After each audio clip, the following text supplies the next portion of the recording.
Summertime, and the living's easy. Rallies on the microphone with Ross MG. All the people in the dance will agree that we're well qualified to represent the LBC. Me and Louis, we gonna run to the party and dance to the rhythm. It gets harder. And good evening. This is the Dominance Academy. Welcome.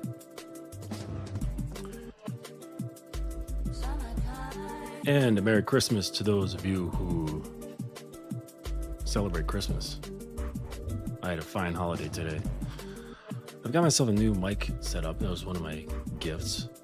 So let me know if the audio's fucked up. It's if the coming in too hot or picking up too much background noise or what have you. But welcome. Yes. Oh, gosh. So I'm dog sitting for a friend of mine. It's my dog's best friend. He's what is it? Kita? No, what is it? It's that kind of dog that's a it's a Shiba, like the meme. So he's a Shiba, and he's a really awesome guy, but he's like always wanting to go out. So right now he's at the back door saying, "Let me out," as if he needs to go out and take a piss, but he doesn't have to. He'll go out and he'll just curl up on one of the chairs that's out there. Like curl up on a cushion. It's like, bro, you made me come all the way out here just so you can sit down in the cold. It's like, nah, screw off, buddy. You're not having it. Oh gosh. So if they keep it up, I might have to pause for a moment and attend to their whining and tell them not one for whining. Never liked it. But Louis is a good guy, you know, the big 80-pound pit, you know, he's like, yeah, whatever. I'll just rest. I'll rest and just chill the fuck out. Yep. So yeah, we're gonna be talking about why women do not like weak men.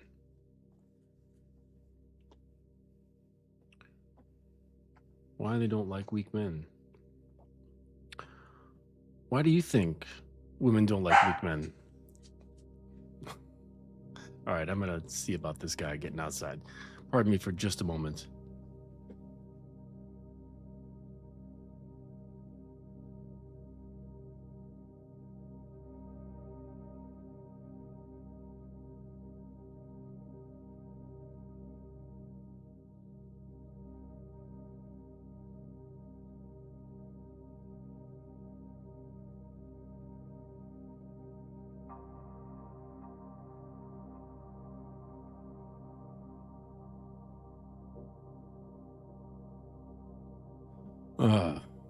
And then he's gonna want to come back in. Little shit. But yeah, so why do you think that women reject weak men? Like, why can't they just accept, just like a regular dude? You know, what's wrong with that? What's wrong with accepting just a regular dude? There shouldn't be a problem. Let me just turn down my gain a little bit. Sounds a little weird. But yeah, they hate that shit. And they get shamed for it. Definitely. Right? The guys who they follow this whole like boogeyman Chad Tyrone archetype. And they're saying, well, what did they say? 80% of women are screwing 20% of the guys. Or the large amount of women are screwing a small amount of dudes. And they get upset. They get upset with that. But the thing is that the attraction is not moral. It's not a moral thing, okay? It's neurological, it's emotional, and it's instinctive. It's not this thing that they're like actually choosing to do.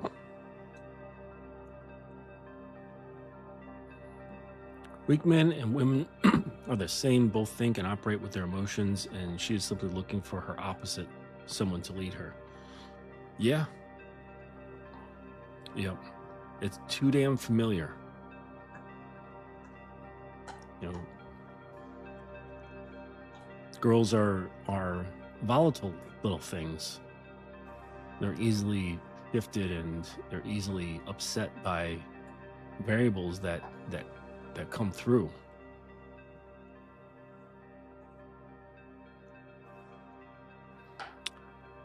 Yep. And it's disruptive to them, right? Because they're naturally a little bit disrupted. It's just kind of how they are, okay? And so to be around a guy who is not stable, they can tell he's just not mentally stable. He's not emotionally stable. This is it's unsettling to her. Very much unsettling to her. So I'm gonna mute this. This girl is okay. Yep. You know, and so the weakness that she senses in him, it signals instability to protect, to provide direction. Okay, because you know, guys will think, well, providing that's something financial. No, it's providing direction, and it's the inability to absorb pressure. And these are hallmarks of men for eons: the ability to protect, provide direction, and absorb pressure. It's what we do. It's in the makeup of who we are and how we are. And this is what they instinctually want, right? It's baked into them neurologically and emotionally. This is why when they see something of the opposite, it's almost offensive. It's almost offensive to them.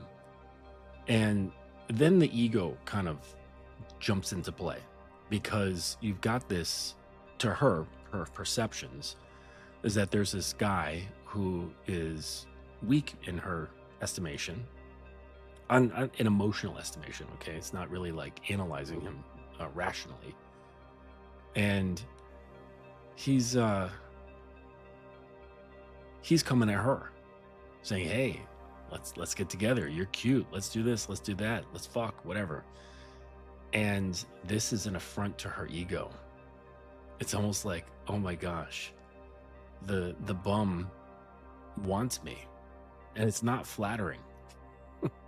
It's not flattering at all.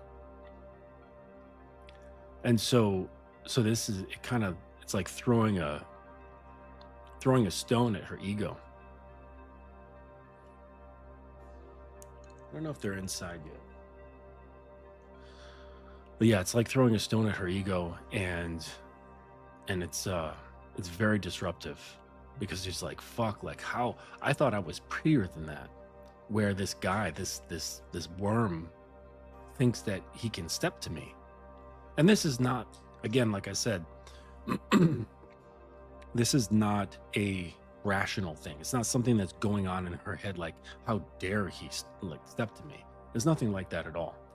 It's really an emotional way of processing, and it's really an emotional offense type feeling. And so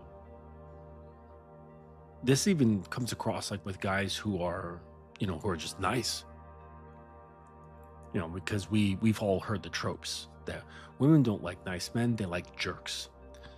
And the thing is that nice is completely insincere, and it often gets confused with kindness. So kindness, I believe, comes from someone who has a truly altruistic heart. This is kindness. You're not doing it for anything other than because that's what you think is right. That's what I think kindness is. Being nice has sort of a plastic feel to it, doesn't it?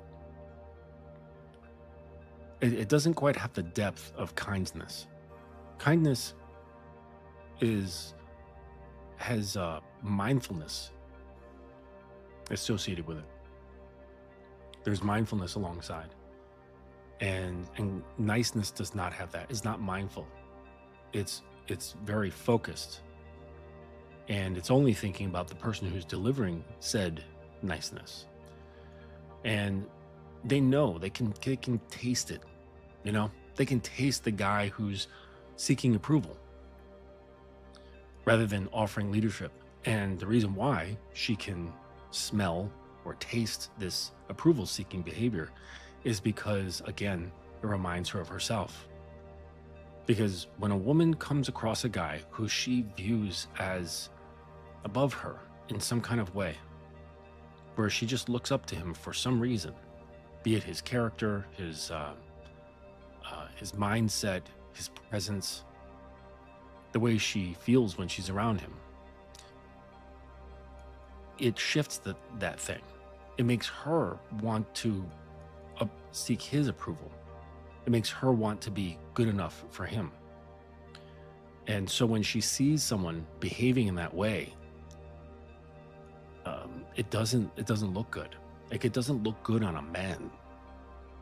And who knows? Maybe it's a little bit of a rock thrown at her ego again, because it's like, wait a second, is that what I look like? It could be something along those lines. So, pardon me for constantly checking around. I'm just seeing if, like, what dogs are inside and what dogs are outside, so I can finally close the fucking door. And the other thing that society kind of messes up is that modern culture confuses kindness with submission and decency with passivity. So you could have a man who's kind and decent, but he's being mislabeled as being passive and submissive. And this just comes from pure observation. But I think if the woman has a strong instinct about who she's talking to, and I think she will, then she'll be able to tell the difference between someone who's nice and has some sort of subconscious ulterior motive, or someone who's actually kind, or someone who's decent and is not actually being passive. So now that little fucker is barking, so I'm gonna have to bring him inside. Pardon me. Hey, there she is. What's up, kitten?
Oh, it's like it's like having a sleepover with teenagers.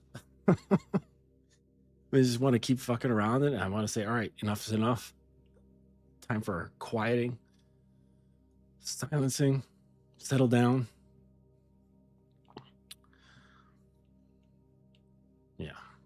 Anyways.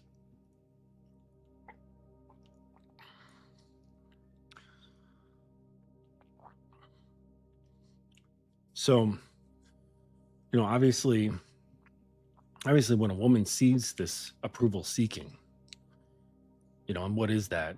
It's like when someone has the mindset of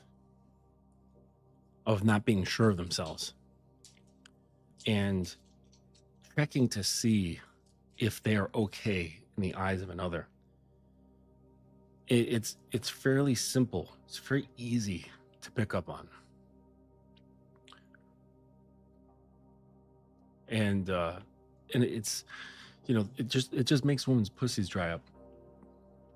The respect meter goes all the way down, and it's not virtuous at all. A nice guy will think that he's virtuous. He'll really paint himself as like the unsung hero in his own narrative. He's the good guy, which is really weird. They believe that they're the hero that no one is recognizing, that he's the good guy, he's the dude with the cape and the S on his chest. And that's simply not the case. He doesn't realize that he's the villain that continuously fails. That's who he is. In like those cartoons, like there's always that villain who always fails. He's like Wile E. Coyote. Not one single thing works out for him. And you almost want to feel bad for him because the boulder just keeps falling on his head or he gets hit by a train, right? And, but you can't, because you're like, he's creating all of this himself. And so I don't really have compassion for guys who are routinely played by girls and have a woe is me victim sort of mindset and think that it's the woman's fault until you look at their behavior and the guys are absolutely creating all of this. Because the way respect works is that it's not just given away for free. And that's the funny thing, is that the way these guys are behaving, they think that they deserve respect because they're not being a jerk. And it's just funny because girls are screwy that way, where if you're a bit of a jerk, they will respect you. But not a jerk for jerk's sake, because what can be perceived as being a jerk is having boundaries, telling a woman no, correcting her. I mean, shit, I correct my girl all the time. And I don't know what it is. Maybe she could explain it, but there's like, I feel like there's like maybe she's used to it by now, but like a startling of the ego. It's when, I think that's with anybody who's rarely corrected, and then they're corrected. And they're like, whoa, hang on a second. And since most guys don't ever do this with women, they don't correct their behavior, they don't correct their words, they don't correct their punctuation, then when someone does, it's like, holy shit, what the hell just happened? Kind of like girls aren't bullies, but like when the bully finally gets punched in the face and they're like, holy shit, like what the fuck is that?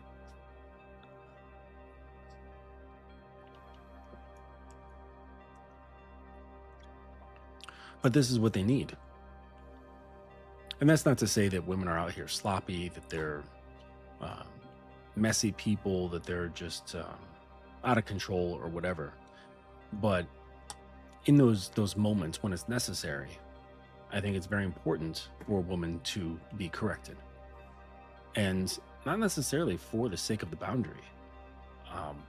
Like that's very important, obviously. But it's the wake. Sort of like when you drop a stone in the water. Certainly the stone is important in that formula, but the ripples that extend out from that are just as important. They're just as important, like to the whole formula. And those ripples are her emotions. You expressing the boundary is that pebble being dropped in the water. And so she feels those ripples. That's the really important thing, is that she gets to feel the ripple effect emotionally from your actions, from your words. And this is the profound part, much more profound than the actual boundary. Like the boundary is static, right? It just remains still. And of course, like the ripples wouldn't exist without that boundary. So of course it's necessary and important, but the boundary itself does not create an emotional effect. It's the strengthening and the guarding of that boundary, the activating of that boundary, which is what causes the emotional ripples. And this is what courses through her.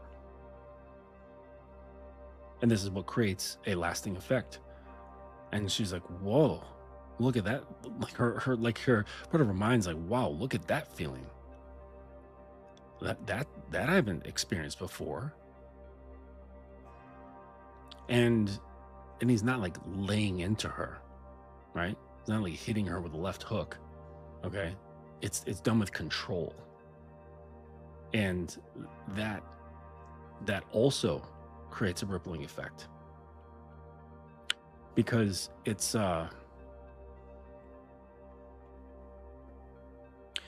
one thing to be faced with violence of some sort, even if it's just verbal or emotional violence, and to feel that, okay, because that creates, an instant reaction, cowering, a tightening of the spirit. But when one can sense the controlled violence, this has a much different effect. I've talked about, like, say, two kinds of killers that you're faced with. The first one is a berserker. He's absolutely insane, raging. He wants to kill you. Sure, that's a certain level of fear that's palpable. But then there's someone who's like Hannibal Lecter, who is supremely calm, incisive, and his fear cuts like a scalpel. And this, I think, is much more threatening, because he says, I could be a berserker, but I'm not. I have everything that he has, but it's controlled, which means I can direct it. I can do things with it. It doesn't run me, I run it. And that is a rippling effect. So when you're able to uphold a boundary and enforce it and address the situation with a lot of calm, without getting up out of your seat, without raising your voice, without getting flustered in any kind of way internally, this sends a very, very powerful signal to her that not only does she not move you, that whatever she does or whatever she said does not move you, that internally you don't move yourself.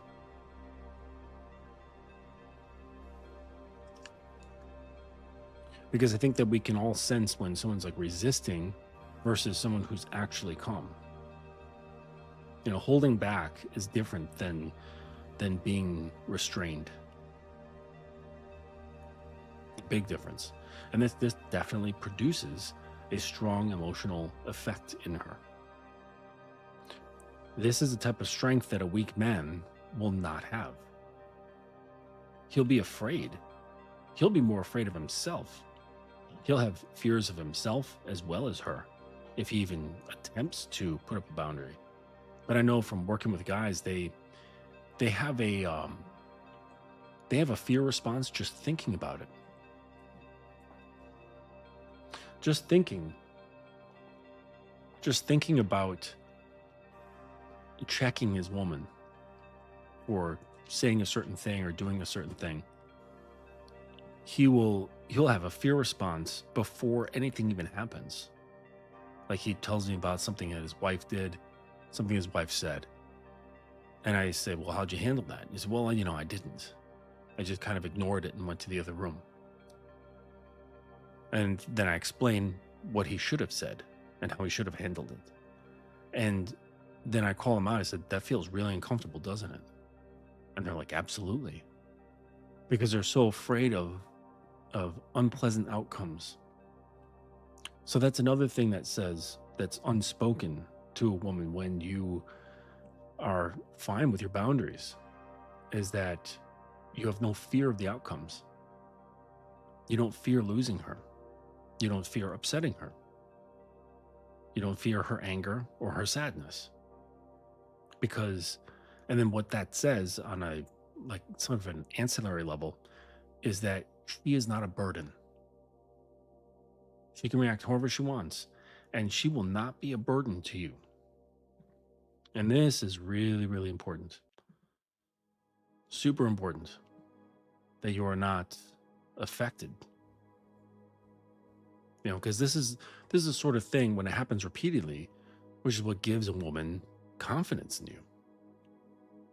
Because to create confidence in something, we need repetition. We need consistency. And when it comes to human behavior, we need to see the thing over and over and over in order to be certain that it's not a fluke, or that they are wearing a mask, or I don't know, it just happens to be a good day for them. That they are truly this way. And so they'll be watching you for weeks or even months to say, hey, I wonder what happens when this happens. How is he going to react? Now, granted, they're not, again, thinking about this stuff rationally. It's not this, premeditated sort of plan to sort you out. It doesn't work that way. Oh, I gotta remember to do this tomorrow. Okay. So, one of the other things that, so with respect to that, what women seek, I think, on a subconscious level, because they may not actually admit to this right off the top, is that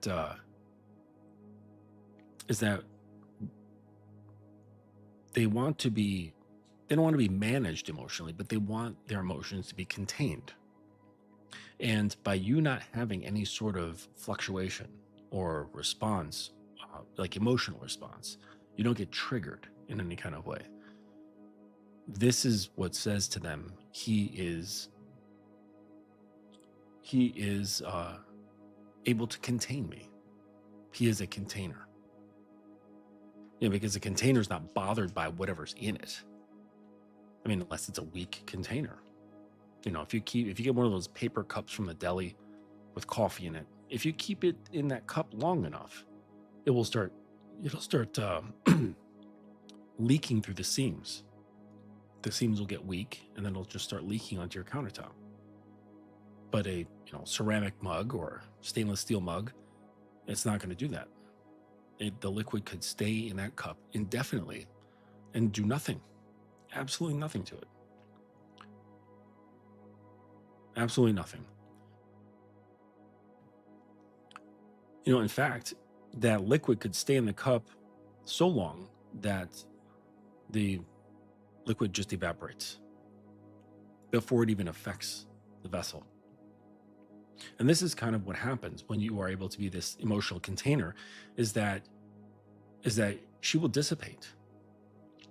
There was this thing, I don't know if it's true or not, but my my sifu, he told me that there's this Chinese saying that strong winds don't blow forever. And that's the same sort of thing. Like, eventually she's going to lose steam, especially if you're non-reactive. Because when you react, you actually put energy into the storm.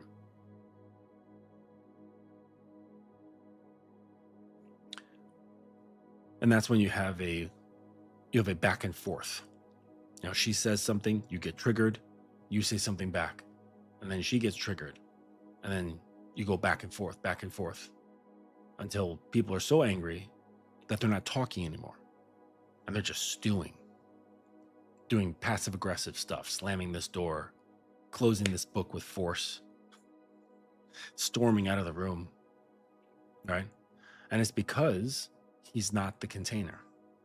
He reacted and he added energy to the flux, and it just made it bigger, made it more volatile.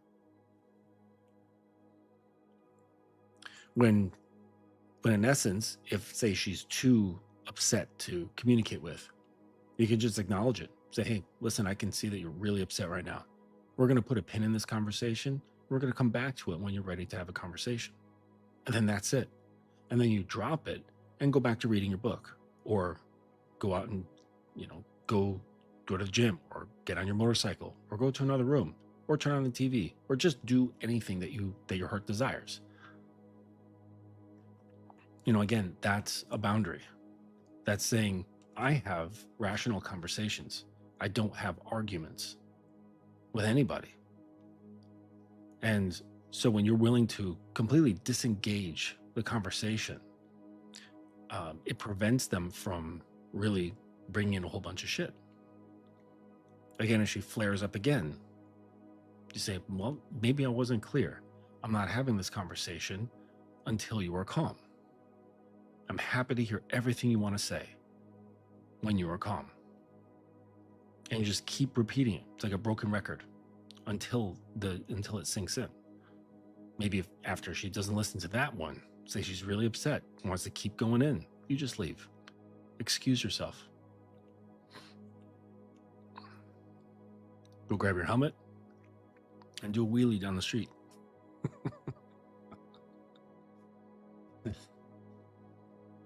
Or whatever your version of a wheelie is.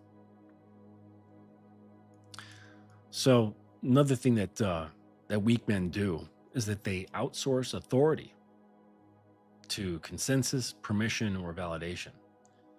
So weak men are not their own authority. And this is a funny thing, and I'm not saying this to shit on religious dudes, but I spend a lot of time on Clubhouse, usually just kind of playing in the background while I'm doing something. I'm listening to these conversations of people, relationships and stuff, and pretty regularly the topic of submission comes up, and yeah, just people are just obsessed with women submitting, and it's like, it's not that complicated. Either she does or she doesn't, and of course, what we went over, there's 6 levels of it. But that's part of the does. So if she does, then she's somewhere on that level, on one of those 6 levels. And if she doesn't, well, then you don't have to pay attention to her. And, and if she doesn't, then it's either a mismatch, or there's something about you that prevents a woman from trusting you that much. It's really that simple. But what becomes complicated is then looking within yourself to see what it is that's preventing women from trusting you about you, right? Because yes, they might come with some heavy trust issues. Of course, girls out there have been through some shit that really fuck with their ability to perceive well and to become vulnerable and trust. I get it. I experience these things myself. And the thing is that trust is not a light switch, where there's just like a simple on and off. Okay. It's a dimmer. Okay. It's got a wide range. Okay. And so, and this is why like trust can go up and down. It can waver. Okay. And this can be due to something within her. It can be due to something within you. And that's the dance. Well, that's part of the dance. That's part of the dance between a man and a woman. And this is why it's so important for you to be consistent, because if you can eliminate variables, then it makes things easier. It's kind of like if someone's taking like a handful of medications and they have some sort of adverse reaction, and they're like, well, how do we know which one is is causing the problem. It's going to be very hard because you have so many variables. Okay, so you just take one and don't take any of the others and see what happens. Then you swap that out for the next one, and then swap that out for the next one until you figure out what's causing the problem. This is this is the mindful way to go about this.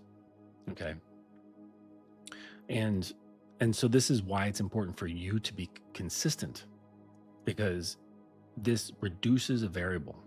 So if you can just count on you for being emotionally consistent, physically consistent, and mentally consistent, well, then that reduces the amount of things to figure out, right? To sort out what the fuck's going on. That why her trust dial only goes up to 45% and can't go any further. I've experienced that before. And sometimes it's her. Sometimes it's you. Okay, but the easiest way to sort this out is to make sure that you are being consistent. If you're not giving any reasons for her to distrust you. All right, so you can say, hey, my backyard's clean. Come on over. You can check it. Check it for yourself. Find something that's out of order. I hope you do, because if you do, I'm going to correct it. And then it will be in order. Everything will be in order. So then it's like, well, let's look at your backyard. And if they have courage, they will look at their backyard with you. If they don't have courage, well, then it's going to be a long uphill trudge, almost like Sisyphus, right? Pushing that boulder up the hill. And then it gets to the top and it rolls back down again.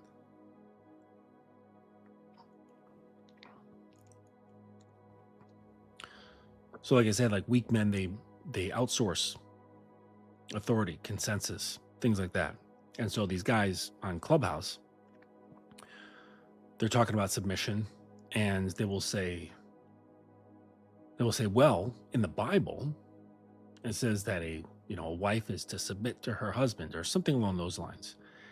And I always hear this and think, man, if you need to rely on a book that you didn't even write to steel man your position, well, you're just not that guy.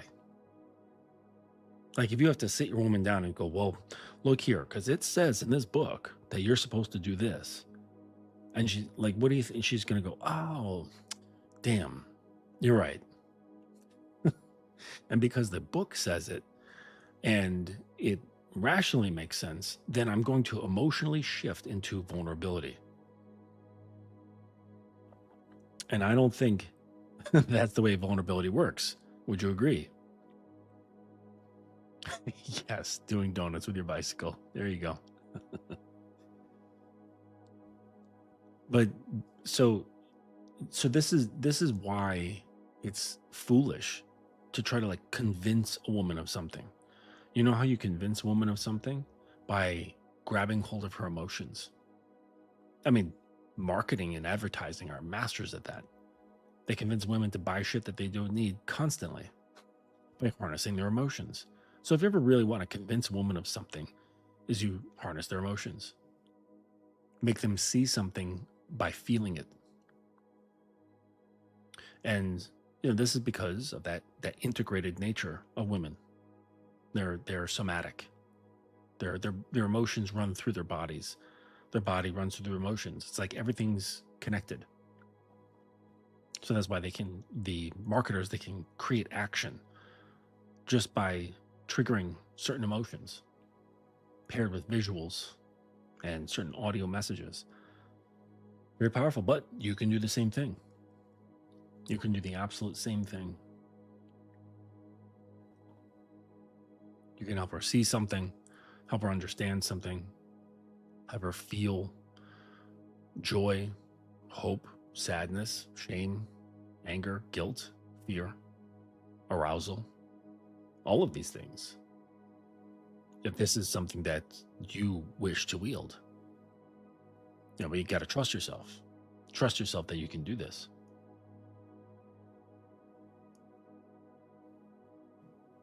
So these weak men, on Clubhouse. They will outsource authority. When men with a capital M, we are our own source of authority. My own codes are my authority. My principles are my authority. My rules are my authority. This is the Constitution that guides me, that I look up to. And so this dictates my behavior, and this creates a presence that affects how she sees and feels about me, or feels about herself in my presence. So this is the sort of thing that that is important here. I'm not saying you should do this because my principles say that you should. Even if it makes sense, she'll go, oh yeah, that makes sense. It's not going to move her emotionally. Only I am going to do that. So if you're that guy, don't stop appealing to authority. Don't be like, well, in this great and old powerful book, it says that women should be like this. Like, no. You're just like shouting into a tornado. It'll do nothing. You'll be drowned out. So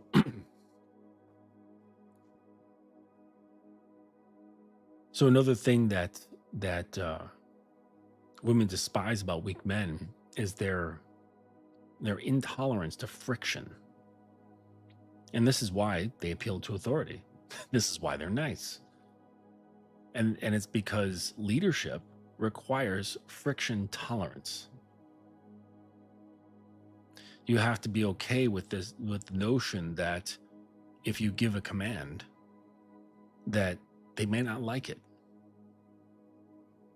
And that's okay. Like, it's okay for you to not like what I've told you to do. You're more than free to feel how you feel. The real question is it going to get done? Right? I've got your back, right? I've chosen to be your leader. And you've chosen to follow me. So I've got your back. But in this micro, right? Because that's the macro. In the micro, I'm saying, do this. That's what I expect of you. And we can deal with your feelings about it later. Yes.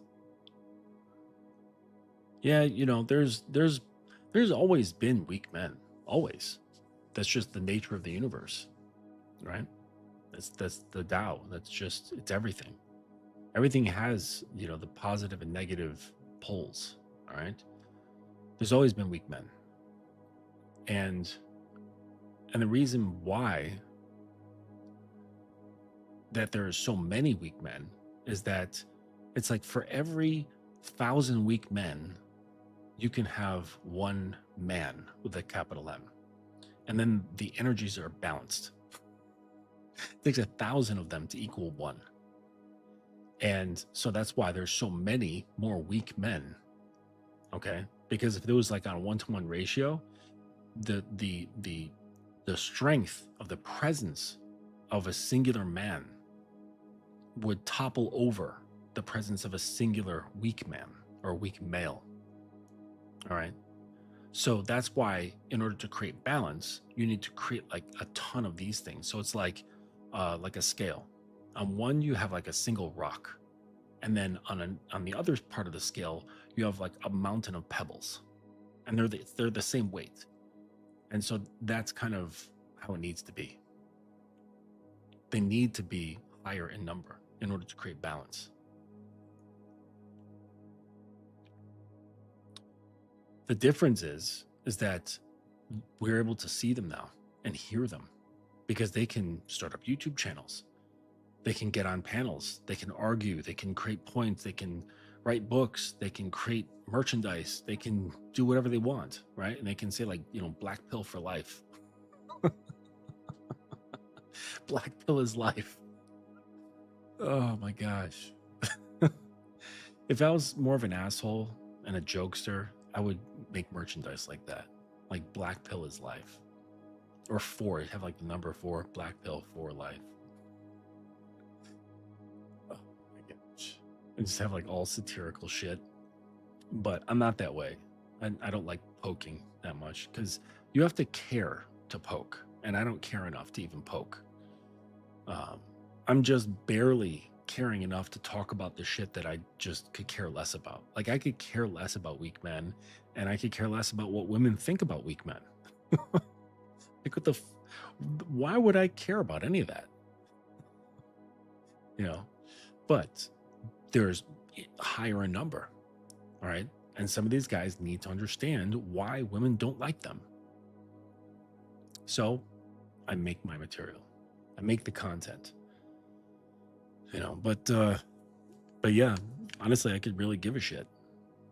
You know, like I've said before, it's like for me to really pay attention to a man, like really pay attention to them and give a shit about their presence on this planet, they need to be paying me. Because other than that, you're just wasting my time. And even the guys that pay me drag their feet. Some of these guys, like I've got a couple of guys who don't engage with me at all. They don't engage me not one bit. They pay me every month, and it's a good sum of money, and they don't engage. I write a message, it doesn't even get read. So maybe their notifications are quiet, but why are they not thinking like, I haven't heard from Justin in a while. Let me go check Telegram. They're not like that. But they just keep paying every month, you know? So even then, so if a guy who's paying, you know, a good chunk of money every month and not engaging, why would I pay attention to somebody who's not paying at all? You know, like that's just bad business in terms of finance, time, and energy. And I don't mean like the energy that I exert, but I mean like that doesn't create balance, right? That's not harmonious with the world around us. Right? It's not harmonious with the universe. It's like it unweights things because I'm producing, I'm being creative, I'm taking on like energy, and they're just barely consuming it. They're not even consuming it properly. You know, but that's what students get. They get instruction on how to consume. Because it's not just a matter of listening to videos or audios or doing homework or anything like that. Even though those things are important, but it's understanding how to think properly so that the stuff gets in your head.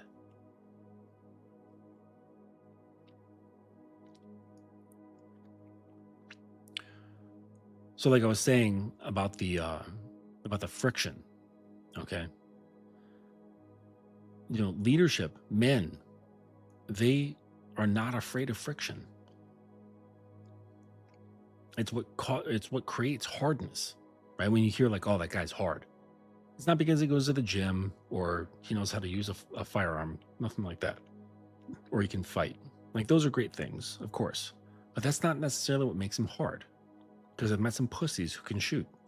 I've met some pussies in the gym. I've even met some pussies who know how to fight. They crumple in front of a woman. Okay. Sure, they might be able to kill me, but they're scared of a little girl. I mean, she gets upset. Isn't that funny? They get this like giant guy, and he's like crying because his girlfriend broke up with him, or his girlfriend's upset with him, or he's sleeping on the couch because his wife's upset with him. It's like, come on, dude. Like you could literally like throw her into the next neighborhood and you're upset and crying on the couch. Like, what is going on here? But anyway, so men, we don't just tolerate it. We almost thrive in tension because it gives us fuel, it gives us something to play with, right? When someone's upset, it gives us something it gives us something to play with. And I don't mean like that in a bad way. You know, we're being manipulative or anything like that. but it's like someone is presenting some sort of energy, and then you can shift it around. You can raise it up, drop it down, change its direction. There's a lot you can do, or you can do nothing at all, which is doing something. But guys, weak males, they avoid this. They're like a deer in the headlights when a girl's upset. They don't know how to deal with it, so they freeze, and then whang, they get hit by the car. And the thing is that when they avoid the conflict, all right, what that does is it shifts the emotional burden back onto the woman. How fucked up is that? All right? It shifts the emotional burden back onto her. So, another great reason why women detest weak males. Because they just can't handle anything. And when they can't handle something, by nature of the universe, it finds balance, it flows right back onto her. Right? Like water flowing down a stream, and then it hits a dam, and it's going to hit that dam and splash backwards in the direction that it came. And that's going to land on her. Because essentially what the guy's saying, without saying it, I can't handle this. Please take the wheel. Lead me. Lead me and lead you. Yeah. Yeah. That's what that's saying. So, and the thing is that when a woman is burdened emotionally from the male that's in front of her, it erodes desire faster than actually being overtly cruel. Having overt cruelty is better than being shouldered with your weak ass inability to handle emotions. So if like a girl has a choice between like a weak male who burdens her or a cruel guy, she'll probably take the cruel guy. If there's like no other choice. Because the cruel man is not draining. Okay, there's like a life force that's sucked out of her when she has to be shouldered with a weak male's emotions and his inability to handle conflict, friction, and when it becomes clear that he is made of paper mache. And it's just like painted silver with spray paint to mimic metal.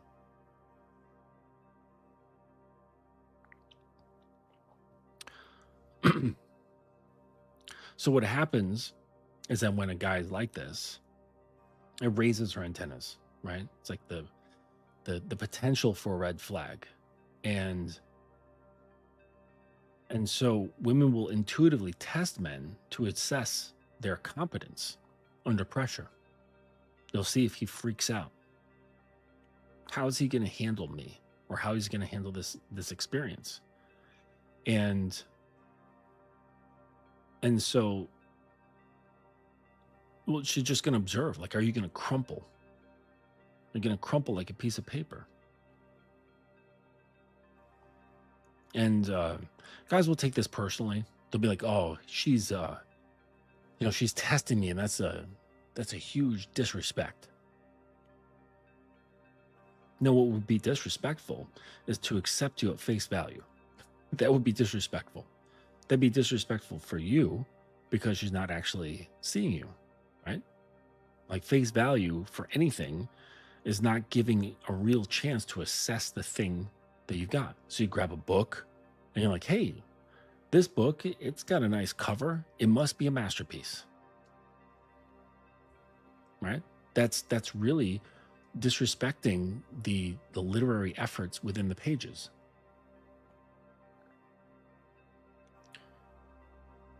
It's disrespectful to herself. Like the whole thing, okay, to just accept things. But this is what nice males want. They want to be accepted based on their presentation. And presentation has its place, but this will not win over a woman. It might gain her curiosity, for sure. She might think, wow, that guy's something else. That guy's sexy. That guy's charming. That guy's confident. But those things are just enough to gain her curiosity. And, this is why you hear, in sitcoms and, funny rom-com movies where there's like a good-looking guy and she's like, shh, just stop talking. Just stop talking. Because he sounds like a moron. And so because when you open your mouth, this is when your truth is revealed. Because we can tell how you think based on the words that you use. Shout out to Miles Cunningham, who says, what's he say? You reveal your own truth through the words that you use. Something along those lines. I'm paraphrasing. But that's what happens. Your words reveal your truth. It reveals your presence. It reveals your identity. It reveals how grounded or how ungrounded you are.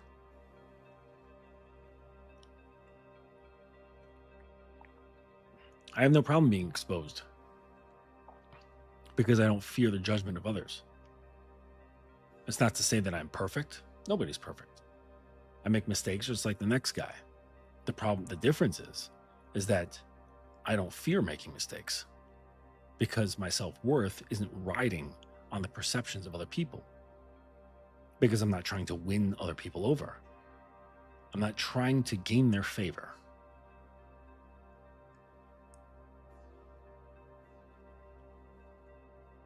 But nice males are.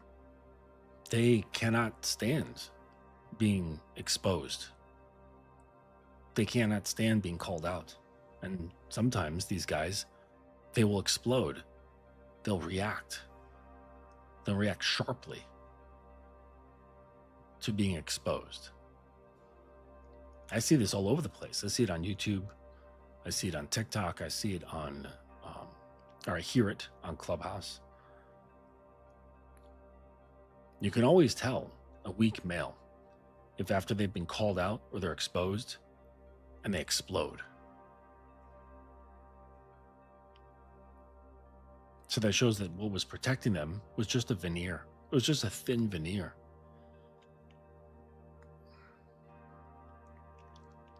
But a man who's not afraid of perceptions, who has honor and integrity, that when he gets called out, he can say, you know what?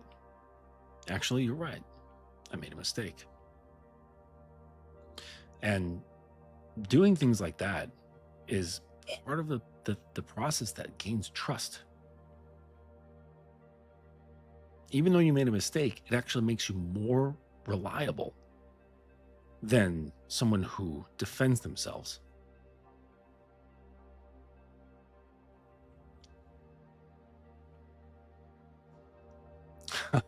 Yes. Yep. Oh, yes. There it is. Language exposes you. There you go. Thank you. Yes. Thank you very much. But because here's the thing, and I've talked about this as far as like conversation tactics. When someone's upset at you for whatever reason, you agree with them. If it's something factual, if it's correct, right? You're supposed to show up to this thing. You were half an hour late. And they're like, fuck, Bob, you're half an hour late. We were supposed to start 30 minutes ago. And instead of defending yourself like a weak ass male, well, the train was delayed. Well, there was traffic. Well, this dog ran out in front of my car and I, almost got into an accident or whatever, I couldn't find my keys. All bullshit, all just filler. You look at the facts. The objective fact is that you are 30 minutes late and your friend is upset. So you acknowledge the feeling. I can see you're really upset. Actually, you do that after agreeing with them. You're 30 minutes late. You know what? You're right. I am 30 minutes late. and I can see that's really upset you. That's going to change the entire framing of the conversation. Because what's expected, most people, they expect that the other person's going to defend themselves. So they're all rearing up. They're getting tense inside, and they're getting ready for that volley coming back to them of defense. And then it never comes. And with this just calm truth and acceptance, you know what, you're right. I am 30 minutes late, and I can see that's pissed you off. And this completely diffuses the situation because it's an unexpected answer. It's an unexpected energy. And it completely throws them off. You want to talk about domination? You're dominating them energetically without them even knowing it. And yes, you can do this with your woman. But this is one of the skills that you can utilize when you don't veer away from tension. Because in order to do this, you have to be able to sit right there in the front of tension as it comes at you like a wave. And then you just redirect it like a Tai Chi master. You know, this kick comes in and you're just like, wow. And it's like over here. And he's like, what the fuck? I didn't even feel you redirecting. What the hell just happened? They say something else. You know what? You're right. That's true. And it just like causes like feedback in their brain. You know, they get that spinning like computer thinking thing going on. You know, it's quite funny, but you can only do this if you're out of your own emotions. If you don't get triggered by someone else being triggered. That's what's really important. Okay.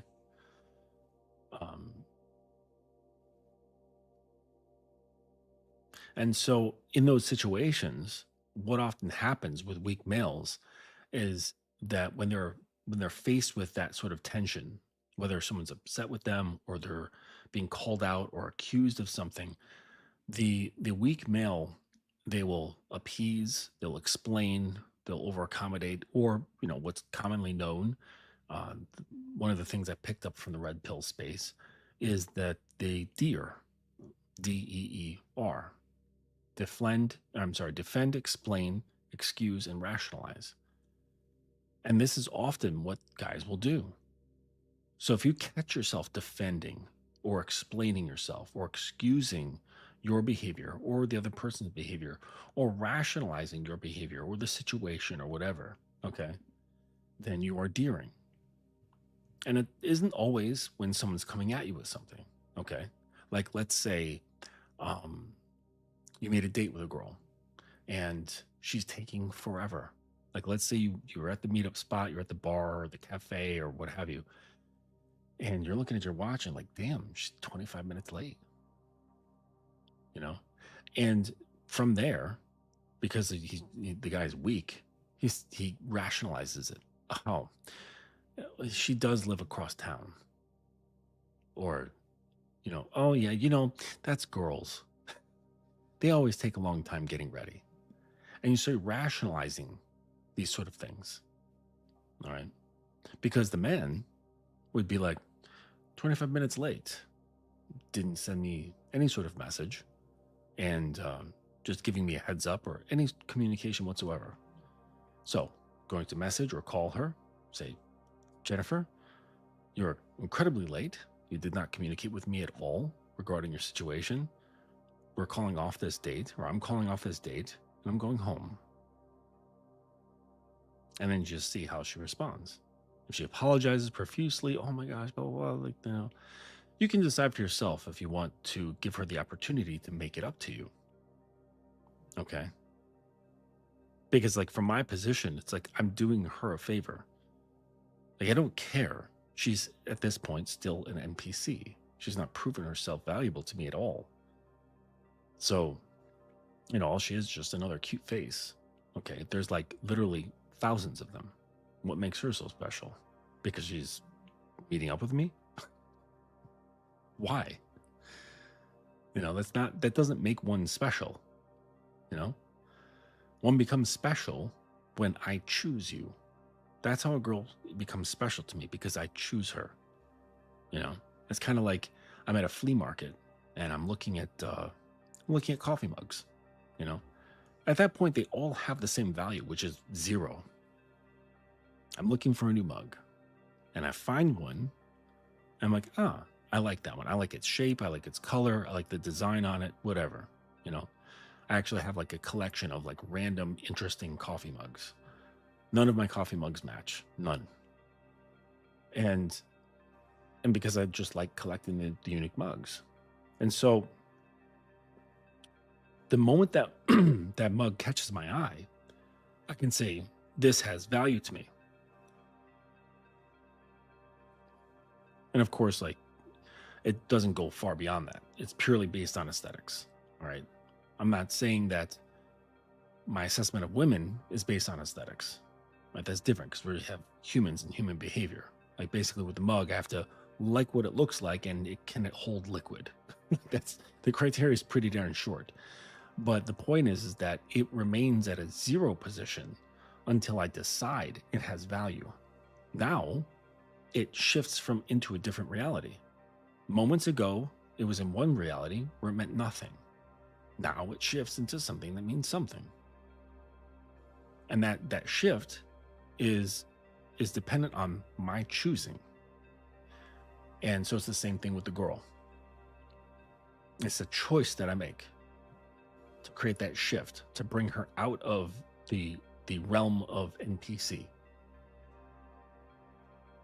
from non-player characters. Just part of the algorithm, just part of the matrix. So I pull her out because I've chosen, and now she has value, at least from like a beginning standpoint. There's value checks along the way as we progress. I like the way she carries herself. I like her posture. I like how she speaks. I like her manners, right? It's like all these little things, they start adding up over time. And it's mostly behavioral. Just like with Miles's quote, I'm looking for what truths are revealed through certain consistencies. And so I make mental notes of the things that I like, things that I don't like. The things that I don't like, is it sporadic or is it habitual? Can it be trained out? Is it something that I feel like dealing with? Because nobody's perfect. My girl, she's fantastic in many, many ways. But she's not perfect. Everyone has things that they need to work on, myself included. So, but at the point when you see something of behavior that you're like, can I deal with that, for one? Like, do I have the skill and the capacity for it to deal with that behavior? Or, do I have the patience for it? Do I want to deal? Because I could have the skills, but not want to deal with it. I could have the desire and not the skills. Well, you have to have the desire to deal with it, as well as the skills to deal with it. And it's very important. Okay? Because guys will take girls on and think, I can live with that. You're not going to be able to. So whatever it is, because eventually that shit's going to get into your skin. And it's going to keep like festering if you don't address these things. Okay? And depending on what it is, it might have a short solution or long solution. Behavioral things, I would say, almost always have a long solution. So you got to think, all right, well, is this something I want to deal with? Can I untangle it? And, is it worth my while once it gets untangled? And that's only something that you can decide. That's your brand of leadership, to decide on what is fitting for your life, your program, your system. You know, it's like a university, they can have great programs, very well thought out. And there's always going to be a student. There's always going to be like a part of the student body in those classes, or in this particular class, that's not getting with the fucking program. Like that one student is like one aspect of, say, her behavior or an aspect of her personality. And it's like, well, okay, is this kid, as the professor is sitting and looking at this kid, like, is this kid someone that I can help? Are they going to allow themselves to be helped by me? Or are they just going to be a pain in my ass for the whole year? Am I going to have to kick them out of my class? Are they going to fail? Are they going to let themselves fail? Is that a cry for help? By continuously not putting in enough effort. So you have to like really assess these things. This is why you shouldn't be so entranced by beauty. Sure, I'm not saying that you should ignore beauty. Beautiful women are amazing. I love looking at pretty girls. But you cannot become entranced by them. You cannot be bewitched by a woman's beauty. You have to look at behavior. Because I tell you that any woman, regardless of her looks, her beauty increases when her behavior becomes on point with your system. Like a 3 becomes a 6. A 6 becomes a 12. A 9 becomes an 18. It's that much of a jump. And if you don't think so, then I don't think you have ever been with a girl who has been devoted, who has really wanted to be part of your system, that really wants to understand and become part of your way of thinking and behaving, part of your belief system, which should be at the very heart of it, yourself, believing in yourself.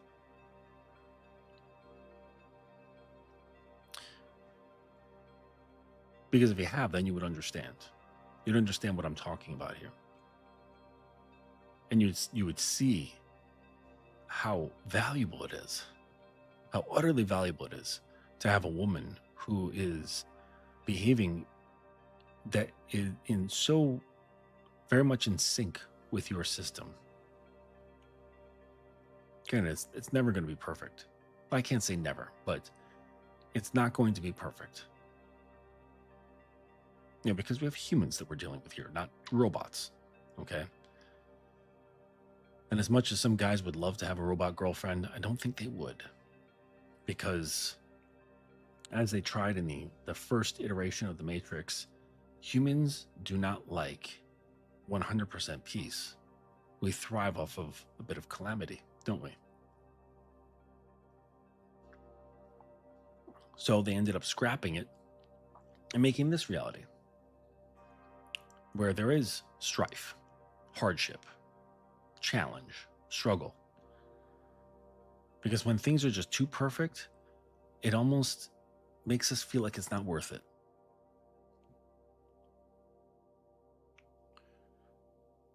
Boy, we really went down a tangent on that one. So let's move on about why girls dislike weak men. So what happens a lot with weak males is that they perform, right? They do performative empathy, and respect is generated by consistency, not performative empathy. Being consistent. And empathy is not necessarily always being soft. Like if I need to say, like my kid's fucking up and I need to perhaps harshly correct their behavior, that's actually done out of empathy because I care enough to correct. I care enough to pay attention to the nuances. Like I will correct my girl's grammar because I care enough to, because I've chosen. And this is very important. The weak male, he's not going to do that. He's going, first of all, he's going to be too scared to make any sort of corrections. But also his empathy, his caring for that girl, it's purely performative. He's doing all of it for himself. All of that shit he's doing for himself.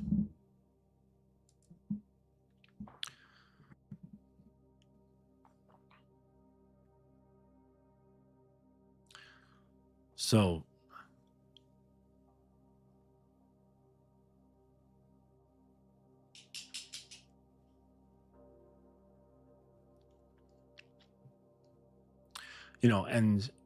and so when he's like her, and we talked about that before, when he's like her, it disrupts natural flow. The real natural flow is actually friction. Another one of my teachers, he was all about friction. Like he was a warrior. There was another teacher of mine who was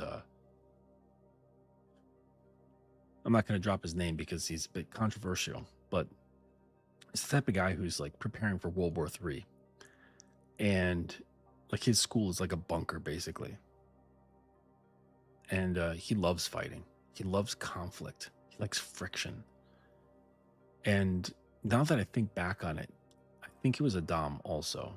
But just thinking about like the way he talked to his girlfriend and the things they did and just how open he was about like just sexuality, and he definitely was sadistic. Like, I remember he hogtied me just to have fun with it, like just to see me struggle. And yeah, it was an interesting thing. I remember I had a rope around my throat and hands behind my back, feet curled behind me. And it was like a true like hog tie, and it's a fucked thing. Like you can't get out. And after a while, like your lower back starts cramping because it's not meant to flex like that constantly. And so that makes you want to pull forward to release that tension. But then when you do, you start choking yourself. And in the time it was torturous, but now many years later, I can appreciate the game that I was put into, right? Just that fucked if you do, fucked if you don't sort of thing. I like catch-22s, but that's the polarity. That is the polarity that women love. Being polarizing, but not necessarily being an asshole. I mean, being an asshole surely is polarizing. And if you are polarizing, you might be called an asshole by her, but you're not actually being an asshole.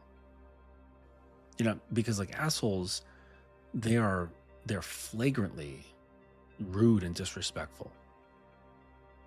Like almost like consciously disrespectful. And that's being an asshole. But being a man, you will be called an asshole. Simply because you're polarizing. Simply because you are not very appeasing to the wishes of other people. You're not appeasing to the pleasantry seeking of girls. It's just not in your nature. Because you're like, why? You're an NPC. What's the point? I don't see any value in that.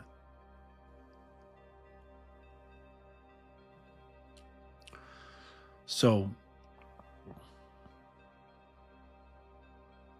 that what that does is it creates sexual energy, because sexual energy, in order to actually exist, requires polarity. It requires asymmetry. And this is why equal emotional footing will kill all kinds of tension, because it equalizes the positive and negative poles.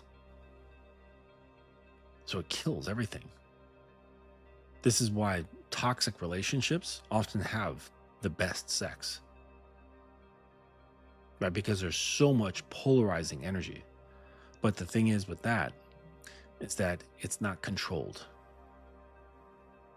It's like a wildfire. And when you play around with a wildfire, everyone gets burned, yes?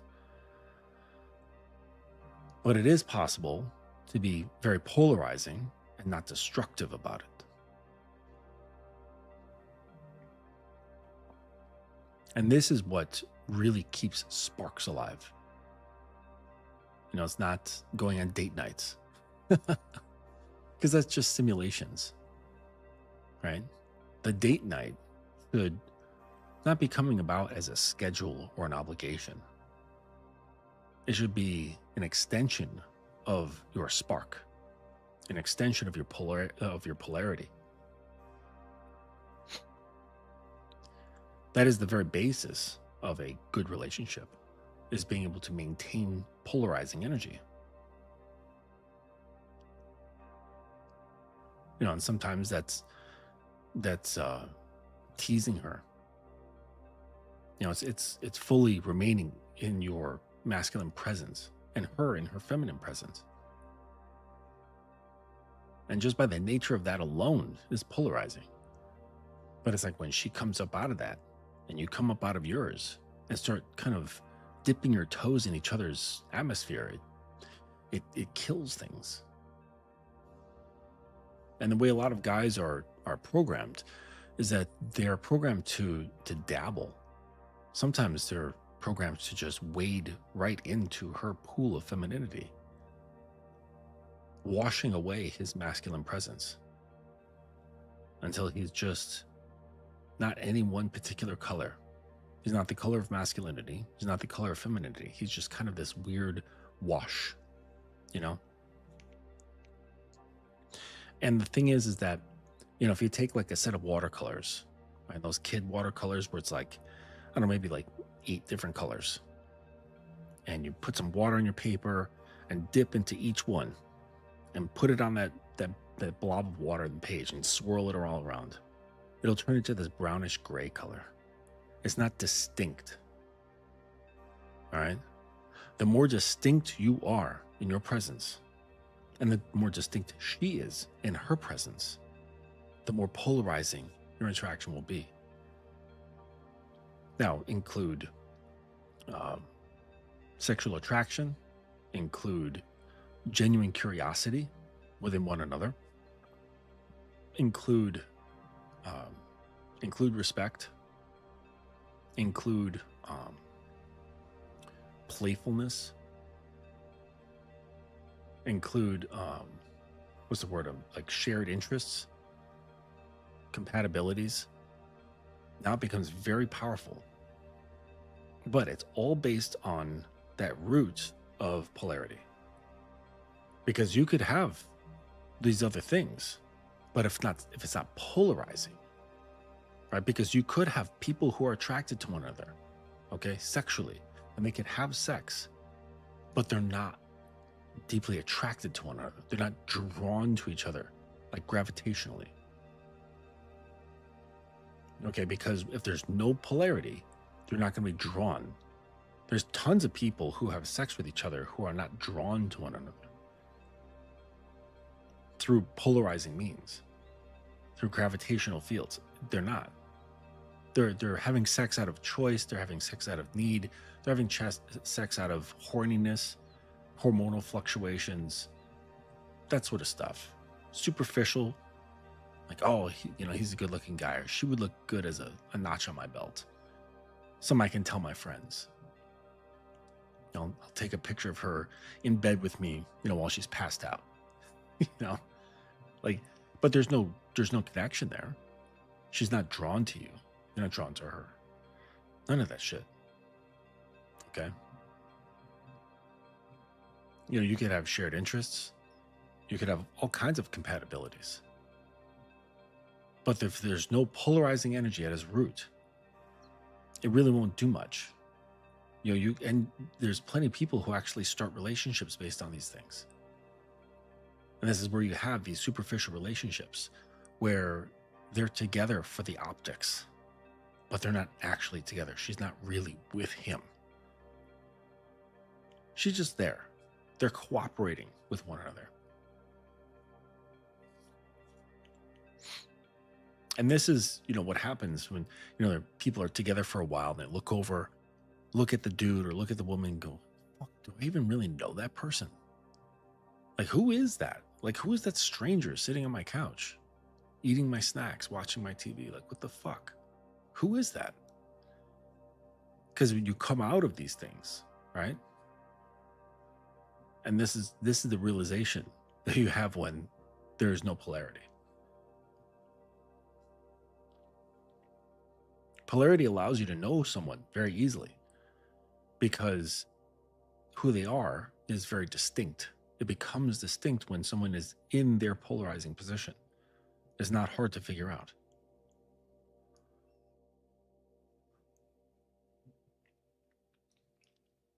But when he's, when a guy is that way and he's in his polarizing position and he is contained, he is that container, then this is what allows her to relax. Okay. She can relax when a man can hold his frame around her. And she can soften. And you can then choose, when she's soft, you can then choose to allow her to just remain as she is in a softened state. Because sometimes, frankly, that's what the environment calls for. That's what the situation calls for. Okay. And, but other times, that softness requires you to do something with it. And things that are soft are easily shaped. I mentioned like, my time with sculpture. I studied it in college. And there's a big difference between carving soapstone and carving granite. Granite, you need a fucking jackhammer. You need like pneumatic tools. And then they have these tools. They're like sort of like a jackhammer, but they're not so big like you hold them with two hands like this and stand upright. You can kind of hold it like a rifle, and it has a similar attachment on the end. This chisel, but it's much smaller. Okay, almost the same size as like a handheld chisel, a little bit bigger, and use that to kind of like chip away. Right, and it's all powered by air. And you have to take frequent breaks because those things are fucking heavy. Okay, so super heavy. Because they have to make them dense, plus the weight of the motor to withstand all the vibrations. And then all the vibrating makes your hands go numb. So it takes a long time. Pain in the ass. Like carving shit that hard and that big. So when she's soft, this allows you to actually move her around, like shape her mindset, shape her emotions, shape her body. It's when she softens and when she comes out of her pride, when she comes out of her ego, when she comes out of, however that may look. And this is when your will can move her softness around. Okay. And she'll let it happen with, depending on how thin that ego and pride is, depending on how much trust is there. All right. Remember I said like trust is like a dial. It's like a dimmer light.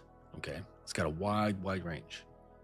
So it's not like if a girl trusts you, then it's full-on implicit trust, top to bottom, until the end of time. It doesn't work that way. There's depth to trust. And I don't know if it even has a limit. I don't know if depth has an upper limit where it can just keep going and going. But I'm not sure. I don't know. I've never really tested that.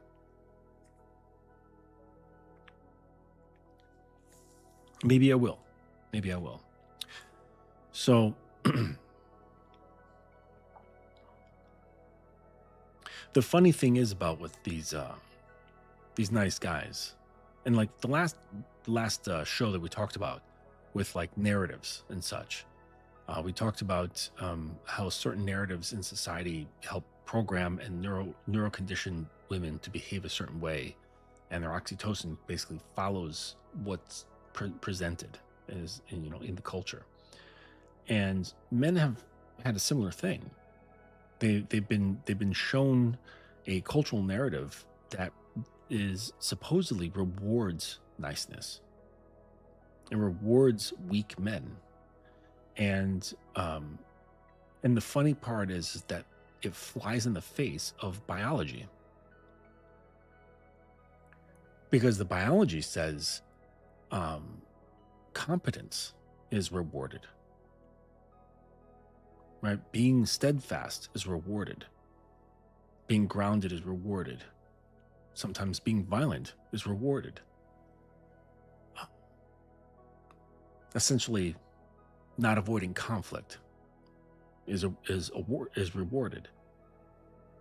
But the way the cultural narrative is, like for these guys, right, rewiring their neural pathways, just in the same way that girls are, but just different outcomes, different pathways, but rewiring nonetheless. They get this narrative saying, listen, you'll get all the things that you want if you just play the good guy. Be docile. Do not be a threat to society. Don't be a threat to women. Don't cause conflict. Don't cause friction. Be compliant. Be yielding. Bend. Don't explode. Don't be argumentative. Don't have boundaries. Don't have standards. Just go with the flow. Go with what is presented to you. Do what you're told. And so it's sort of like a castration of sorts, but through the mind. And so many guys have been castrated.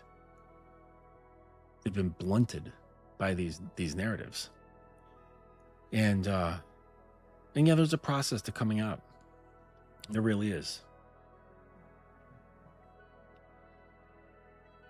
There's not like a complete loss with the red pill.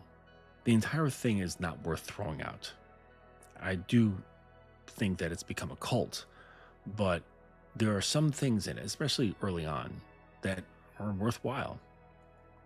And part of that I saw is the red pill rage, where guys come out of that narrative, that conditioned narrative, and they're like, holy shit, the world doesn't really operate like this. Who's winning out here? Villains are winning. Villains control the world on the macro and the micro. And I don't mean villain in the sense that necessarily using other people for gain or with a sole purpose in causing harm. Surely there are people like that fit that description of villain in the world, for sure. Okay, but it's like the villainous spirit, and there's tons of people who have the villainous spirit who are winning, and that's who wins. The villainous spirit person, he wins. He's the monster. He's the beast for the Beauty and the Beast. And he is who makes her swoon. When he's the type of guy who goes against the grain, But in order to come out of that, right, or to come to that, there's that red pill rage where you're like, fuck. And you get so pissed that you've been duped by this generational story that basically rewrote your mind, or wrote your mind, not rewrote it, but wrote your mind to be in a certain way. And it did to, probably your father and his father and so on. It's not just like your generation. You realize this has been going on for quite some time. And yeah, guys get pissed off. And that's part of it. There's bound to be a massive shift in waking up to something. Sometimes it's despair. Sometimes it's hopelessness. Sometimes it's anger.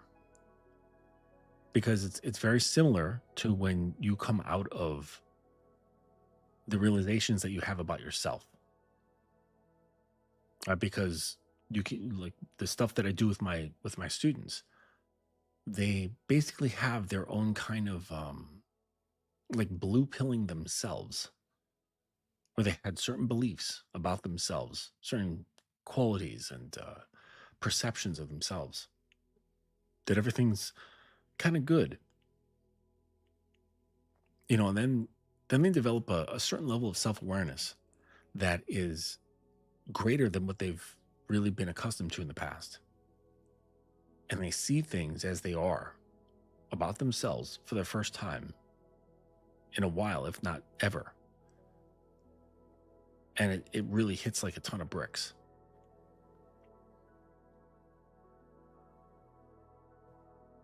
And so it's sort of like having, a red pill rage moment, but within yourself, about yourself, not just about the world. And that's the whole dark night of the soul. That's coming into the first of the 4 stages of gnosis transformation, which is the negredo, the darkening. And you get to see, your own darkness. You get to see all the things you've lied to yourself about yourself. It's not pretty. It isn't, but it's not supposed to be. To plant a tree, vegetables, fruit, carrots, rutabagas, whatever. If you want to plant anything, you have to go digging into the dirt. You need to get into the dark, wet soil where the bugs and the worms are. You have to dig around. You have to pull out the weeds, right? And that's when you can actually grow something out of it.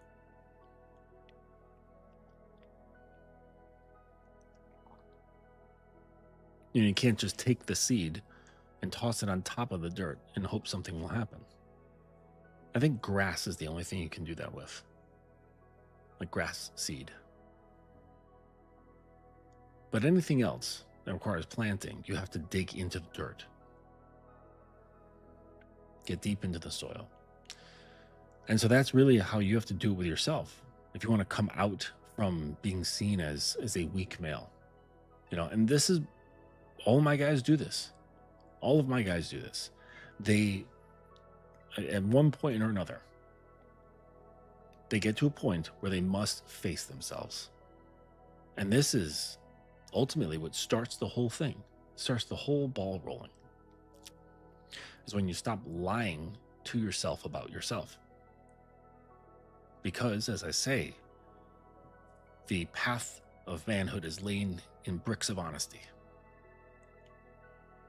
And so once you stop bullshitting yourself and start looking at yourself as it is, not as you think it is, not as you wish it would be, but just as it is, and then try to get to the level of looking at yourself as it is without any emotions tied to it, without saying, oh, that's awful, or, oh, that's fucking great. Just looking at it as it is, plainly. No judgment in either direction. Up, down, left, right, nothing. Now you can really start. Now you can really start walking. Now you can really start developing. Because oftentimes what's holding back development of that self are your silly emotions. All that's scary, all that's painful, that's uncomfortable. That's worrisome. That's deplorable. Or if it's blown up on the other side, it's fucking awesome. I'm perfect. I'm great. I don't need to do anything. No. Like all of that are deflections from actually getting something done. There's just defense mechanisms. Because you could say, my kid, he fucked something up.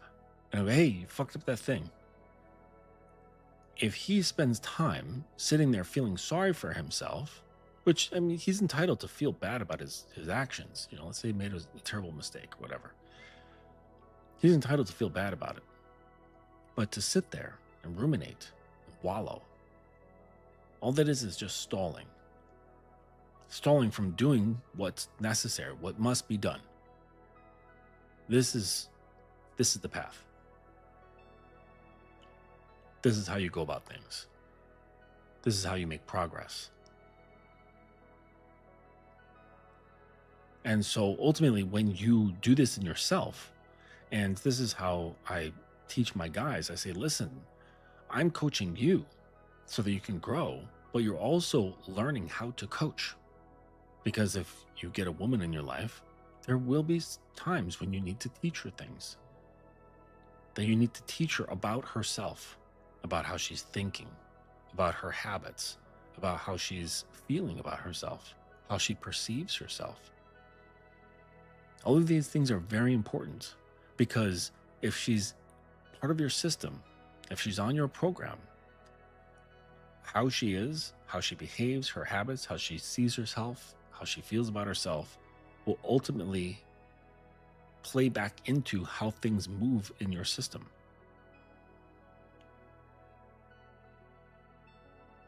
So it's incumbent upon you to know how to handle your woman, which starts with knowing how to handle yourself. It begins with you.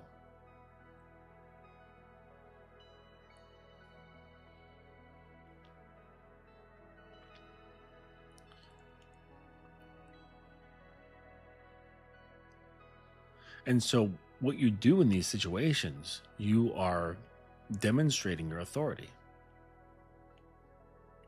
And this is how respect grows. Respect follows demonstrated authority, not declared intentions. Like, let's say she's got a problem. Let's say she knows she has some sort of problem, you know? And she's like, yeah, I know, I have this really bad habit of whatever. And you say, you know what? I hear that, and I'm going to help you with that. And then you don't do anything. Like, there's so many layers to that. Like, not only just the following through, that's just one of them. But there's so many psychological, emotional layers to that on her end that are really bad. It fucks shit up. Okay? Because how is she going to look to you if you're not able to do the things that you say you're going to do?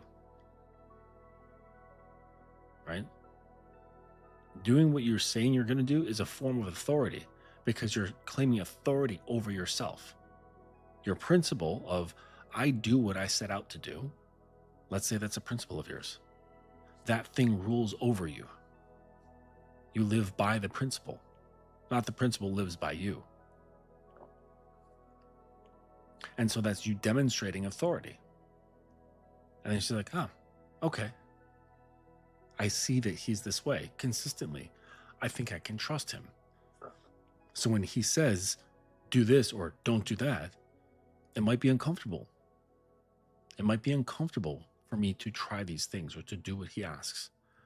But I'm going to do them anyways because I trust him, because he's demonstrated authority. Not to me, he's demonstrated authority to himself. And that is the very powerful message. That's the thing that really gets in them. And this is something that weak males will never be able to do. They can't, because they're scared. They have no authority. They don't, and it's clear that they don't have authority over themselves, right? Because she can tell that the words that come out of her mouth have a great potential to affect him. The probability is very high that she could offend him or hurt his feelings, set him off, either through sadness or anger. That he gets overly giddy about her. He does extra. It's like Yeah, here, maybe it's some sort of celebration. He gets her flowers. Fine. People get people flowers. But he gets one of those like monstrous bouquets.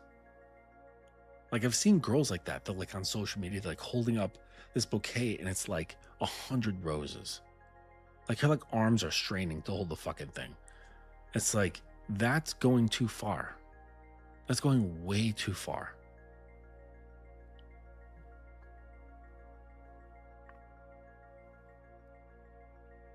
There's no restraint. Like when she can tell that you get that giddy or that you have no restraint. This kills things. She cannot respect this. And it seems reasonable, but that no one could. So why would you expect a girl to respect you if you wouldn't do that shit either?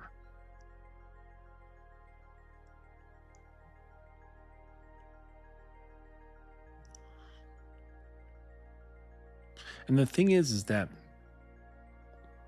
sort of stuff, that canned behavior, that she can tell it's thought out. There's something in her that says, this is not authentic, right? Because authenticity just doesn't reward for the sake of rewarding. Authenticity rewards based on merit. Things that make sense. Like this is what authority does. This is what authenticity does. It rewards based on position. It rewards based on performance. It rewards in a way that makes rational sense. So then when the girl is faced with this guy who's doing all these extra things, rewarding her with tons of extra time, attention, dick, munching on her pussy for an hour, getting her massive bouquets of flowers, doing this, doing that, like just picking up, like in any way possible form or opportunity that he can. I'm exaggerating here, but on a varying scale, tons of guys are like this, tons. And so they might be able to go along with it, but there's something instinctual inside her that says something's wrong. Like this is not a normal way to behave. And it's not like he's known me for years and I've been his girl for years. Sure, girl's been with you for years. You want to get her a fucking bouquet of 100 flowers? Fine, whatever. But that's like been together for years, not a couple weeks. But that's how guys are operating after a couple of weeks. That is easily read as strategy. And the strategy is sensed.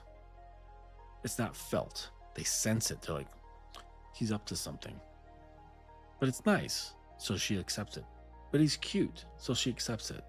These are terrible moves by women. Because it doesn't produce a feeling. Authenticity is felt. And part of authenticity is not caring what other people think without a chip on your shoulder. It's not defensively not caring what people think, right? Because there's some people like, I don't give a fuck what people think about me. And it's like, yeah, you do. You're so outward about it. You're so overt about your not caring, right? Like that doesn't make sense.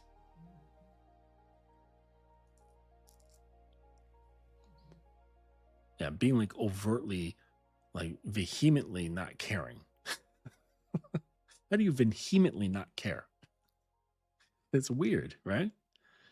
Like true not caring is not caring, which is a pretty calm state. So you don't want to be like that. I mean, genuinely not caring of what people think.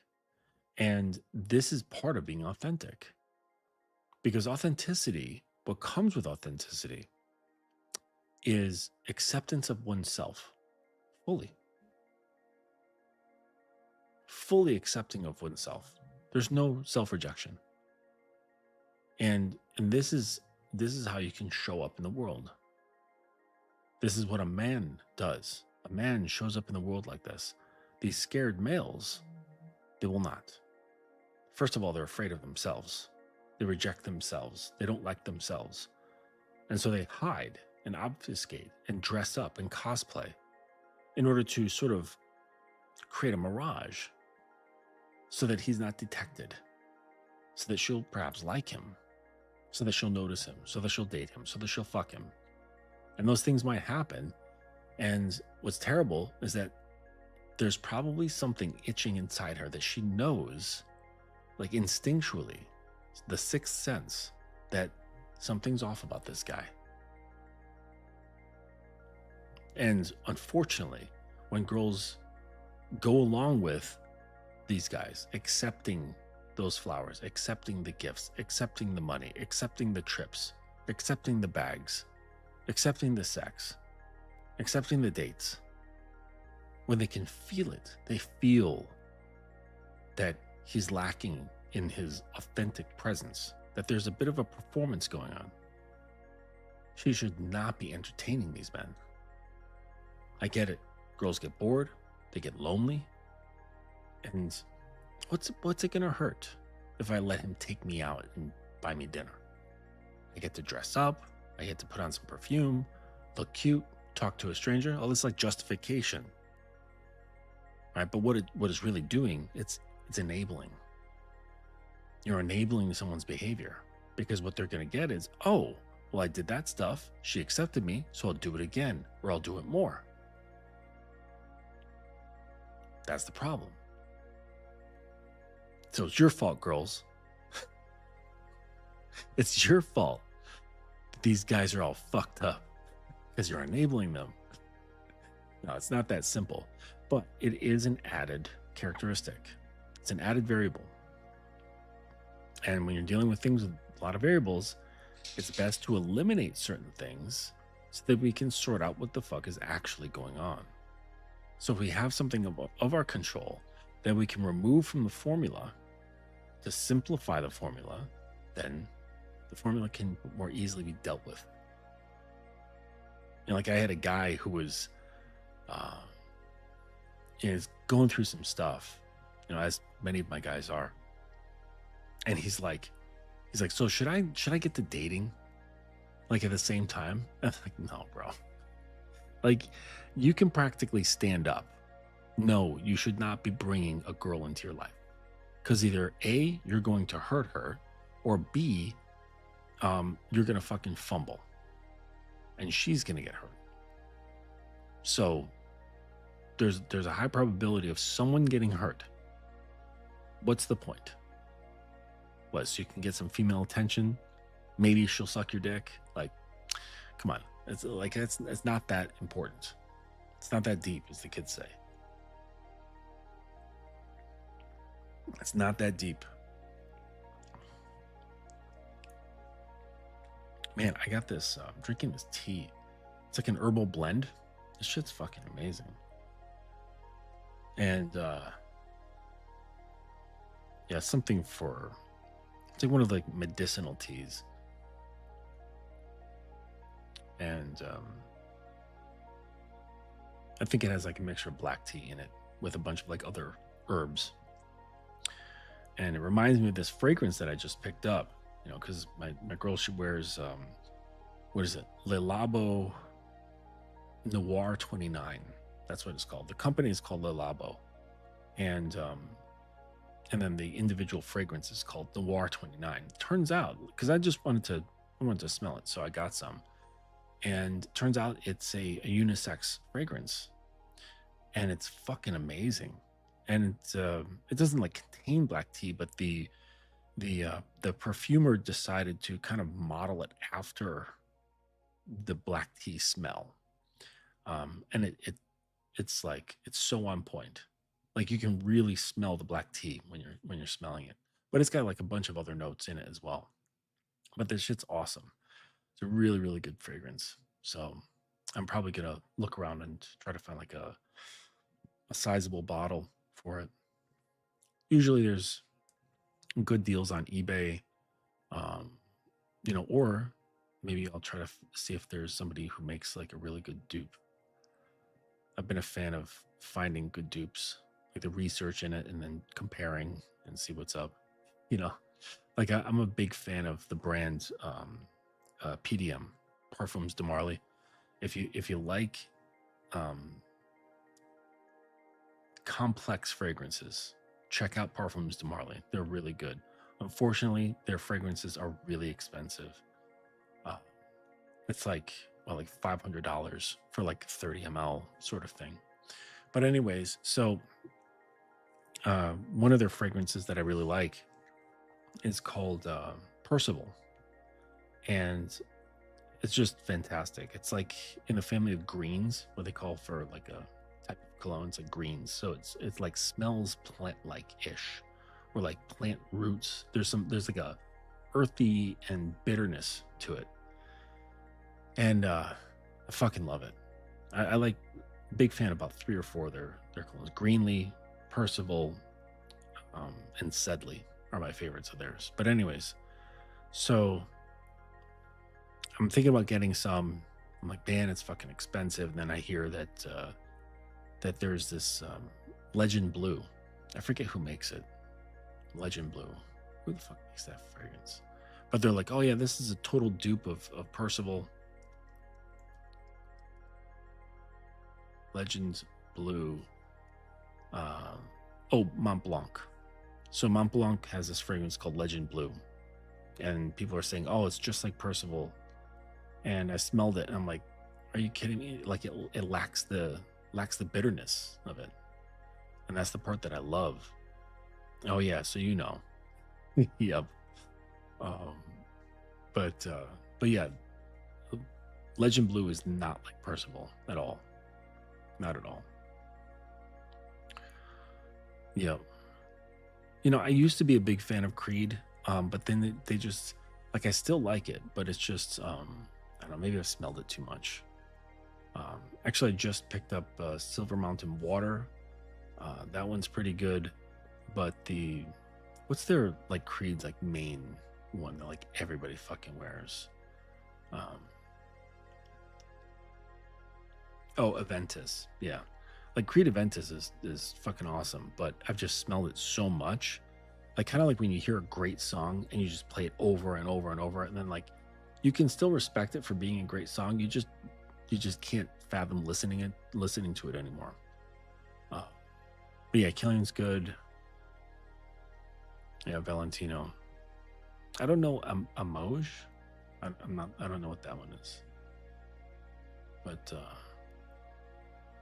and there's this like around the corner from me. There's this Middle Eastern place where they sell watches and fragrances, and they've got just a massive collection of very unique Middle Eastern fragrances. They're usually a little too pungent for me, but occasionally you'll come across one that's a hitter, a good strong hitter. So, but see if there's good things here. And we made some stuff, but I was too busy talking. So he says, I think guys stay weak because they quickly achieve results by fulfilling a woman's childish impulses, and this fast gratification leads to both participants repeating bad behavior. Yeah. Yep. So it's like they sort of like enabling one another. Yes. What do you got here? Polarizing comes with marginalizing within separating who you're not with who you know yourself to be, prioritizing yourself above all things. That's right.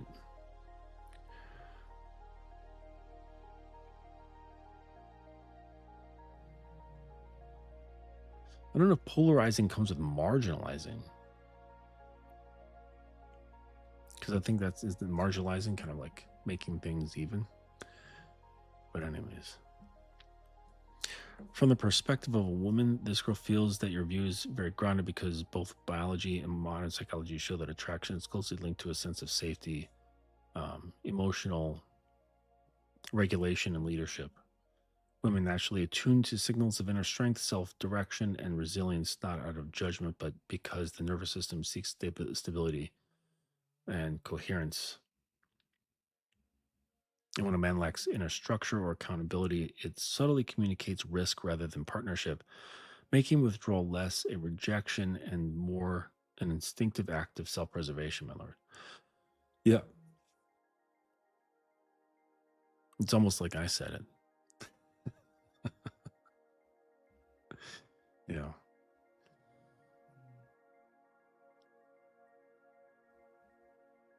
Diptyque, yes. Yeah, I'm familiar with them. Yeah, it's good stuff. Yeah. Maybe I'll do like a little fun episode. I'll bring out some of my collection and talk about the fragrances there.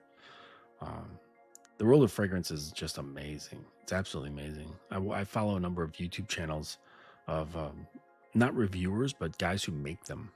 You know, there's one guy, I forget his name, but his fragrance lab is massive. With so much love to, and I almost did. I was like, oh yeah, I want to make my own fragrances. You know, I want to make my own fragrance. And I looked into it, and you basically have to become a chemist. It's very monotonous. It's very time consuming. It's very granular with how you go about things. Very, very process oriented and detailed, very detail oriented work. And this guy's lab is huge. Like, he's just got hundreds of bottles of oils, and yeah, tons of stuff. And he'll like be like, okay, let's you know, he'll say, okay, today we're going to create we'll create like Creed Aventus. And he's like searched around online, and he found the formula for Creed Aventus. Like, someone had figured it out, or they leaked it or something like that. And it's like, okay, well, let's check this out. And he follows the whole thing through the episode, and like mixing, and you don't realize like how long it takes to hand mix just one small bottle of fragrance. And it takes a while. And he's like, you know, he's in some sort of program on his computer to like keep everything organized. But I don't know, I just love watching that shit. It's maybe like a form of ASMR or some shit. But I'm gonna let you guys go. It's 11:30. I'm gonna get back to watching this anime. What is it? Something Ragnarok. I can't remember the name of it. But it's basically about like all these different gods from different cultures, and various humans that have achieved great things in life. You know, I'm on season 3, so I watched Nikola Tesla battling Beelzebub. And it's just really interesting stuff, like how they take the concepts of these characters, these people. Like, obviously, like Nikola Tesla did not have powers or abilities or anything, you know, beyond like just being a great thinker. But they made him into, you know, some sort of like kind of superhero-esque type person. But yeah, it's a cool show. What the fuck was the name of it? It's right here.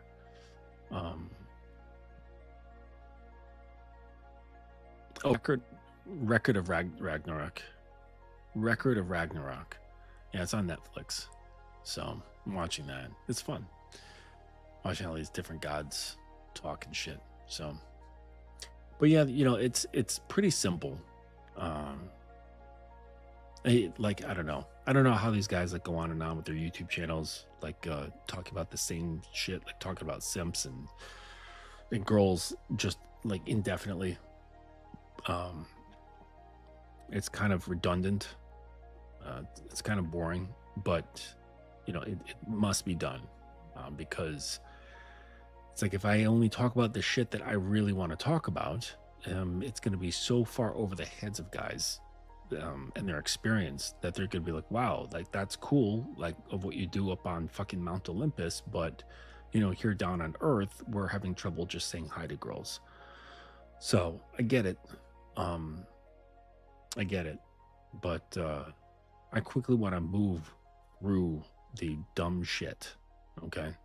So if you are handling dumb shit and you want to move past it and you want to get to the good stuff of you know, creative and energetic interaction with a woman,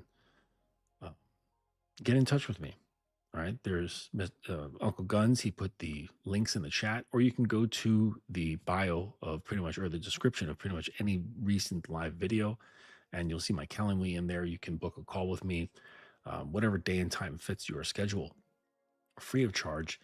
And while you're there, you can find the link to my website, thedominance.academy.com.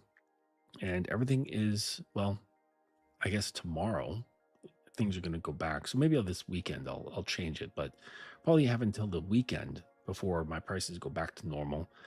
It was part of a lengthy holiday sale, so things are going to go back to normal. So go to the tutorials now, and grab up a bunch of the recordings before they change back to the original pricing. Maybe this weekend I'll produce some new ones, but I'm not going to remove any. I'm just going to keep putting more and more and more in there. And so they're going to range from, the very approachable for like stuff for beginners, intermediate guys, and the advanced guys. So check those out. And then also in the links, the description of the video, there should be links to my Amazon. And so I've got 2 books for sale over there. You can get yourself a paperback copy of How to Be a Dominant Lover if that's what you want. Otherwise, you can get the digital version, I think either through Amazon or my website. And then also is the Codex of the Sovereign Order, which is a collection of aphorisms that are for dominance. And these aphorisms are phrases of deep wisdom to sort of get your mind thinking in a particular direction, such that you can understand sovereignty and masculinity, manhood and dominance from a perspective that goes far beyond just looking tough and doing tough things. All right. It's actually about cultivating a tough spirit, cultivating a tough mind, being grounded. And that's what these things are. So it's sort of like a collection of these almost spiritual phrases that can, read a couple a day, or just kind of, you can have it there on your nightstand. And when you wake up, just open up to a random page and read one of them and let that be your guide for that day. That's how I use it. So go check that out. There's digital or paperback versions of that book. And again, if you have any questions, you can go to the website, thedominance.academy.com, and email me directly from the website, and I'll be able to respond to you within 24 hours. All right, well, thank you for joining me today on this live, and thank you for those who are joining me on the replays. I appreciate you all. And again, happy holidays, and I'll probably get back with you guys before the new year, so I'm not going to say Happy New Year, not just yet. Okay, until next time, appreciate you. Have a good night.